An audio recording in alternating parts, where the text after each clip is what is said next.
So I felt like making a little side video talking about the Amanohokosaka family. I really wanted to start talking about some of its members and just to try to do something new.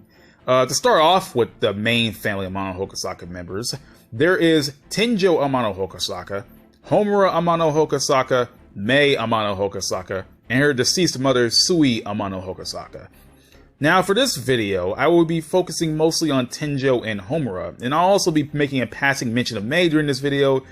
I haven't played X-Blades in so long and I don't even own it anymore, so Mei pretty much irrelevant to this video unless I somehow get the game and talk about her, but till then, Mei is going to be completely and utterly ignored. I am sorry, X-Blades, but I gotta do it to you.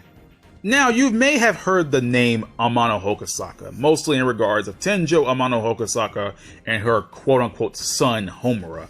Now, the only reason I put quotes for Homura is because the actual gender of Homura is never actually given in the Japanese version of the BlazBlue games. The English version of BlazBlue refers to Homura being male, and the same was, done to Tenjo, until BlazBlue Spiral Shift Hyojin no Eiyu revealed that Tenjo Amanohokosaka was actually a woman. So for all we know, Homura could easily be a young woman. But I wouldn't actually worry about that for now. It honestly doesn't matter, but I will be calling Homura by him and he for this video as to not, get things confused. So let's actually start off with the Amanohokosaka family in a bit of regards of what they actually can do. So they are a clan of ARCSYS who have apparently been around for many, many years and are well known. Hell, two of the family members, those being Tenjo and Homura, eventually became the imperators of the Novus Orvis Librarium. Now, as for X-Blades, the Amanohokosaka family gets somewhat more prominence there through a member of theirs, known as Mei Amanohokosaka, but X-Blades is its own beast entirely because it's this weird prequel, alternate timeline, or alternate history kind of deal, alternate history of the past or whatever, so I'll be ignoring it for the sake of this video. Honestly, I can't talk about X-Blades because I don't want to talk about something I really don't know much of anymore. So, again, Mei and X-Blades are out of this conversation. But since I have to go back to X-Blades to talk about this anyway, there are also members of the Amanohokosaka family like the Azure Shrine Maiden, who was actually the first person who had managed to contact the Azure, as well as being the first person to both see and stop the Black Beast. But again, keep in mind, these are X-Blades events with their own sets of rules, since X-Blades, again, is this odd alternate timeline parallel history to the main BlazBlue timeline, with Bludge Experience somehow connecting the two. With individuals like Mei Amanohokosaka, as she appears in both X-Blades and Bludge Experience, and organizations like the Mitsurugi Agency, which appear in all three. The Mitsurugi Agency actually is a main organization in X-Blades, and also is a passive mention and Bludge Experience because there's several members there, and Jubei in the just Jubei alone mentions it if you use him against Ez and BlazBlue Central Fiction. So the Mitsurugi actually appears in all three apparently. So just again, no X-Blades, just no X-Blades here. Now the Amanohokosaka family are comprised of 5 families, with the Amanohokosaka being the tippity top of the family, the first members, while the other 4 are branch families that are also within the Amanohokosaka family. These 4 branch families are the Hajo family, the Kagatatsu family, the Hikagami family, and the Terumi family. Now, you may or may not have heard of the name Hikagami before, but I definitely know you've heard the name Terumi before. The name Hikagami has only been used once before, and that is because of Kiro Hikagami, a prime field device, or specifically a dimensional boundary contact prime field Ez, and she lives in Naoto's world. Now, Kiro isn't known to have any affiliation to the Hikagami family due to her existence as a prime field device, so it is unknown why she shares the last name of Hikagami in the first place.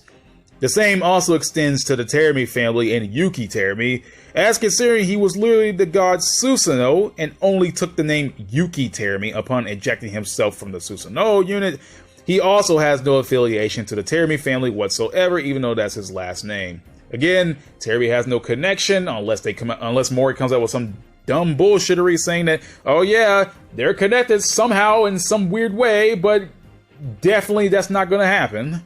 Now, Naoto Kurogane, who was originally born as Naoto Terumi, was meant to be the leader of the Terumi family due to an ability known as the Eye of the Hunter, which allows the user to see the life force value of a person. Now, possessing the eye of the hunter actually determines who is the leader of the Terumi family. And because of that, Naoto's sister, Saya Terumi, desired to take the eye of the hunter away from Naoto so that she could become the leader of the Terumi family. Naoto eventually left the Terumi family and took his mother's last name of Kurogane. So yeah, Naoto was originally born as Naoto Terumi, but then, he left the family, he took his mother's last name of Kurogane, boom, Naoto Kurogane. And that's how we got him today. So anyway, back on track to the more well-known members of the Amanohokosaka, we have Tenjo Amanohokosaka, who became the Imperator of the Novus Orbis Librarium from a very young age. And she had even taken on students, those being Kagura Mutsuki and Bang Shishigami. Now, Tenjo would go on to form the Ikaruga Federation, who desired independence from the NOL's control. And the NOL, being a world superpower and all, they didn't take kindly to that. So war was declared, and it would later start the Ikaruga Civil War, or aka the Second War of Ars Magus. The Ikaruga Federation, however, would be the one suppressed by the NOL, since the NOL was, they were just playing around with the Ikaruga Federation. They had, the NOL had a lot more numbers, they had a lot more might to them. Plus, there was a bunch of shady shit going on in the background anyway, and Tenjo would meet her end at the hands of Jin Kisaragi, thus ending the war. And again, more shady bullshit happening in the background, but the point is, Tenjo's out, Karaga's down, the end of that. Now, during the Ikaruga Civil War, Tenjo could have used the Phoenix Retenjo in her possession along with the Kushina's linchpin, but she just didn't want to. So what she did was essentially sealed her soul within it before she gave off the Phoenix Retenjo to Bang himself, so he can protect it. Now, the thing is about Jin killing off Tenjo is that he essentially just killed an empty husk because Tenjo's soul was already inside the Phoenix Retenjo, right as Jin killed the empty. So essentially just Jin just killed an empty body. So, poor Tenjo, but, all they really did with Tenjo's after that was just kind of got rid of the body and just freaking put a new body in its place to try to cover up the fact Tenjo's dead, but there's no other body, the body's gone, so we're just gonna replace the body and just try to match the rumors, because Tenjo had a large scar on her face. That's why she had the mask in the first place. So let's just cover up her body with someone else with another mask, not with another mask, but the person with another scar. Let's just cover that up so no one would know the truth. So now with Tenjo dead, Homura Amanohokosaka was meant to become the next Imperator of the NOL, but was usurped by Izanami. Now, many had believed that when the Watatsumi castle was burned to the ground, actually, as a matter of fact, the entire city of Watatsumi was destroyed during the Ikaruga Civil War. Anyway, Homura was also killed, or people thought he was killed, like his mother, but thanks to Kagura, Homura was safely smuggled out, and the two devised a plan to get Homura back into his rightful seat as the one true Imperator. So even though with all the plan that Kagura, his crew, and Homura came up with, Izanami had already caught on to the plan and honestly knew everything, so she publicly announces that she declares Homura as the Imperator, as she doesn't care anymore and just goes off to do her little doomsday plan. It is as easy as that. She declares that, yeah, Homura is the right true Imperator. I don't need this position anymore. I'm just going to go off and cause the end of the world, because after all, who needs to be the leader of a world if death is the only thing on your mind? Honestly, the fact that Izanami was the Imperator for a while and was like, you know what, F this, I'm done. Homura, you can take your position back. I mean, everybody's going to die anyway, so enjoy while it lasts. But anyway, yeah, currently in the BlazBlue world, the Amanohokosaka line ends with Homura as of now. Again, that's it. Without mentioning X-Blaze and what little they do with the Amanohokosaka family there, that's it. Everything ends with Homura as of now. So, yay, that was... Honestly, this video wasn't as entertaining as I thought it would be, but hey, I hope you guys learned something. Now, usually when I like to make these kind of videos, I like to relate the topic of the video back to something maybe in Japanese mythology. So, the Amanohokosaka family may be a reference to the Amenosaka Hoko, aka the Amano Nu Hoko. Again, those two names may not mean they don't really mean exactly the same thing, but they're two special spears that were used, well, one of them at least. Let's talk about the Amano Nu Hoko first. The Amano Nu Hoko was this spear that was used by Izanagi and Izanami, and the spear was essentially used to basically create the first landmass, the first island known as the Onogoro Shima. Now, right in Japanese mythology, it kind of ends right here. But with the Amanohokosaka Hoko, it was the spear was used by Izanagi to create the first landmass. But the spear was later given to another god known as Ninigi no Mikoto, and he was sent to Earth to essentially just rule it. And it was not theorized or rumored or whatever, but it was the Amanohokosaka Hoko was actually a halberd, not really a spear of sorts.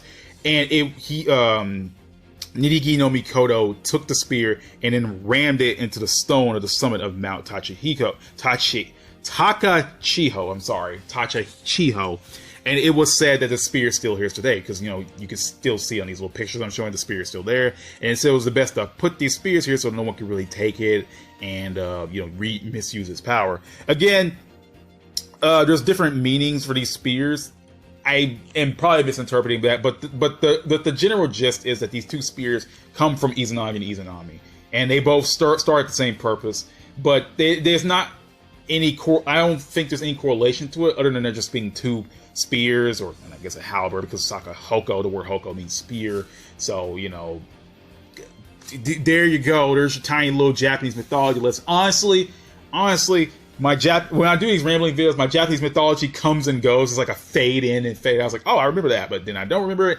But you should know that the Amanohokosaka and Amanohokosaka Hoko, they were used by Izanagi. They created the first land, but the Amanohokosaka Hoko goes a little bit further on and to be stabbed inside of a mountain, and boom, it's still there to this day. So there you go.